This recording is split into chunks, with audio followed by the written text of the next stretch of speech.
Kalau memang Nabi Isa Al-Masih itu bukan Tuhan, mengapa ketika hari penghakiman di akhir zaman itu, mengapa di dalam Al-Quran ditugaskan Nabi Isa, bukan Muhammad yang mereka junjung sebagai Rasulullah? Mengapa Nabi Isa yang ditugaskan untuk datang menghakimi seperti itu? Nah, itu yang menjadi pegangan kekuatan bagi saudara-saudara Kristen bahwa di akhir zaman itu Tuhan saya sendiri yang datang untuk mengatakan bahwa inilah aku, jalan keselamatan, seperti itu. Dan di Muslim sendiri, di Al-Quran sendiri menyaksikan itu. Apakah itu benar atau gimana, Bang? Iya, baik. Kenapa Nabi Isa yang turun? Alasannya karena ada tugas yang harus dia selesaikan. Apa tugas itu? Menghakimi. Ketika dia datang sebagai hakim, berarti ada yang terdakwa.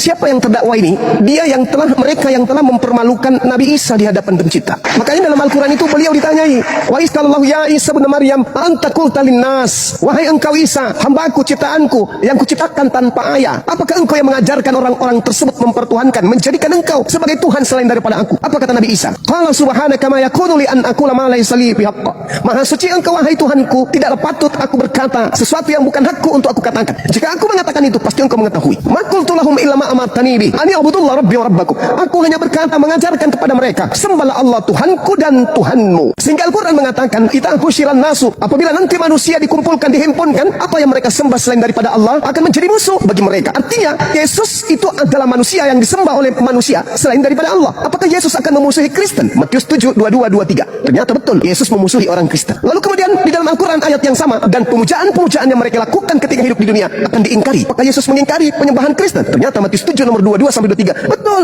mereka yang memanggil Yesus Tuhan, memuji Yesus, bernubuat, mengusir setan, bermujizat, ternyata ditolak oleh Yesus. Apa kata Yesus? Enyahlah daripadaku, kalian semua adalah pembuat kejahatan. Itu yang kedua, yang pertama. Yang kedua, Nabi Isa turun ke atas muka bumi ini untuk apa? Wa in min ahlil kitab illa la yu'minanna bihi qabla al-mauti wa yaumal qiyamati yakunu alaihim syahida. Itu kata Al-Quran.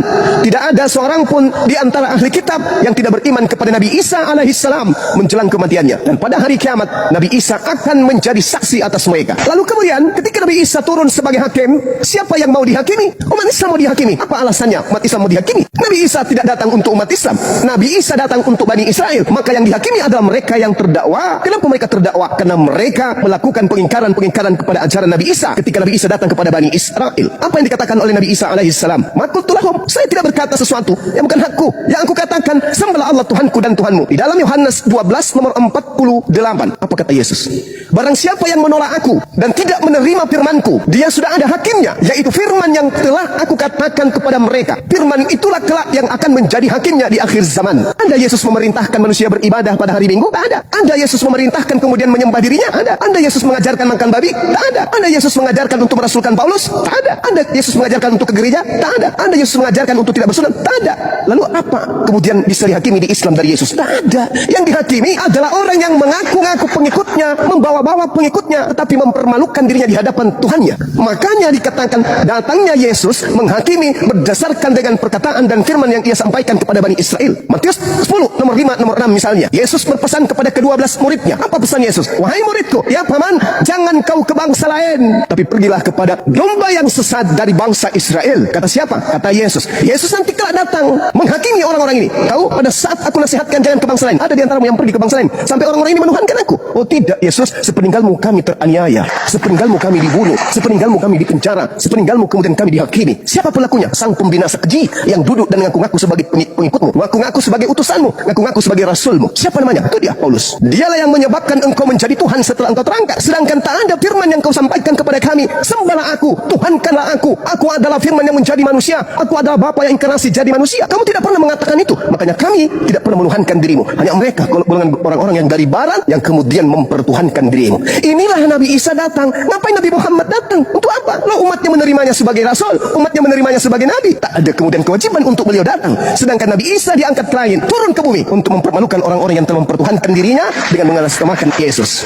Ini yang terjadi dan itu dibenarkan oleh Bible.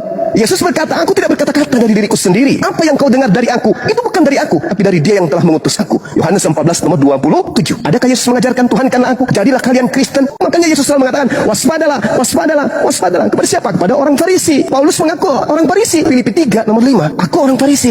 Kebetulan Yesus selalu minta muridnya agar waspada kepada orang Farisi tersebut. Nah, adakah kemudian Bani Israel waspada kepada orang Farisi? Yes, sampai hari ini Yudaism masih ada. Siapa yang menerima orang Farisi ini menjadi rasul? Orang Barat, orang Roma, orang Yunani. Kenapa dengan mudah mereka percaya? Karena Paulus tahu orang Roma, orang Yunani konsep keagamaannya adalah triteos, tridewa, 3 dewa, makan babi, tidak bersunat, ibadah minggu, perayaan dewa Horus. Ya, Paulus tahu itu, maka dia menjual agama yang dicocok-cocokkan dengan orang Barat, orang Romawi, orang Yunani penjajah pada masa itu. Ajarannya diterima. Yes, kenapa diterima? Karena mereka menyembah dewa Horus tapi fiktif.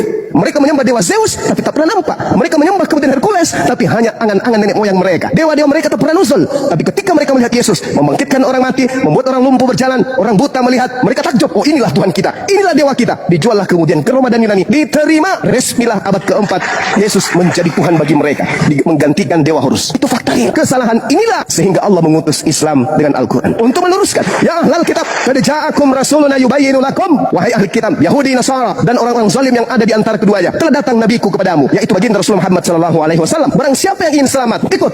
Dia membawa kitabullah, dia membawa cahaya, yaitu dinul Islam. Ikut. Tapi kalau kamu tidak ikut, hendak kemana kalian pergi? Aku akan minta kepada Bapa. Yohanes 14 nomor 26. Apa kata Yesus? Nomor 16. Aku akan minta kepada Bapa seorang manusia, penolong lain yang akan mengajarkan, membimbing kepadamu segala sesuatu berkaitan dengan kebenaran, keadilan, pengisapan dunia akan dosa. Masih banyak yang aku ajarkan kepadamu, tapi kamu belum sanggup untuk menanggungnya. Tapi ketika ia datang, yaitu seorang penolong lain, dia yang akan membimbing kalian kepada setiap kebenaran, keadilan, pengisapan dunia akan dosa. Adalah benar jika aku pergi. Sebab kalau aku tidak pergi, seorang penolong itu tidak akan datang kepadamu. Tetapi kalau aku pergi, dia akan datang. Dia akan tidak berkata-kata dari dirinya, melainkan yang disampaikan adalah apa yang didengarnya. Kemudian dia akan memuliakan aku. Siapa dia? Seorang penolong lain itu. Inilah yang diterangkan dalam Al-Quran. Wa iz qala Isa bin Maryam ya bani Israil inni rasulullahi ilaikum musaddiqan lima baina yadayhi minat Torah wa mubasysyiran bi rasulin ya'ti min ba'di ismuhu Ahmad Muhammad. Ketika Yesus datang, dia hanya untuk Bani Israel. Ketika Nabi Muhammad datang, dia adalah nabi, rasul penutup untuk seluruh umat manusia. Makanya saudara Kristen itu kehilangan arah. Loh, kok bisa begitu? Oke, saya buktikan. Wahai saudaraku Kristen, siapa nabimu? Nabi Kristen siapa? Nabi Daud? Bukan. Salomo? Bukan. Musa? Bukan. Abraham? Bukan. Yesus? Bukan. Nabinya Kristen siapa? Kitabnya banyak. Markus, Matius, Yohanes. Banyak kitabnya orang Kristen. Tapi nabinya siapa? Sebutkan satu aja. Tak ada, paman. Terus bait suci. Mana bait sucinya orang Kristen? Bait suci itu adalah bait Elohim yang di dalamnya tidak boleh masuk barang najis, tidak boleh masuk ke dalamnya. Orang yang tidak bersunat haram hukumnya masuk ke dalamnya. Orang yang tidak tahir tidak boleh masuk ke dalamnya. Orang yang tidak membasuh tangan, kaki, wajah tidak boleh masuk ke dalamnya. Tidak boleh. Orang yang makan babi, makanan-makanan yang dinajiskan, yang diharamkan oleh Torah, haram hukumnya masuk ke dalam. Mana bait sucinya orang Kristen? Tak ada. Yang ada cuma gedung, tempat bernyanyi-nyanyi, hari Minggu, hari Sabtu dan seterusnya. Bait sucinya mana? Tidak bisa dikatakan suci kalau di situ masih ada tidak bersunat. Tidak boleh. Tidak mandi junub, tidak boleh dikatakan bait suci. Coba kita lihat di Yehezkiel 44 nomor 9, nomor 6, nomor 7, nomor 8. Apa kata Elohim di sana? Sekian banyak pelanggaran yang engkau lakukan wahai Bani Israel, tapi ada satu pelanggaran yang sangat-sangat menyakitkan hatiku, yaitu engkau memasukkan orang-orang yang tidak bersunat qulub masuk ke dalam tempat ibadahku. Luar biasa, saya sampai nangis Bang Suma. Allahu Akbar, Masya Allah, Subhanallah.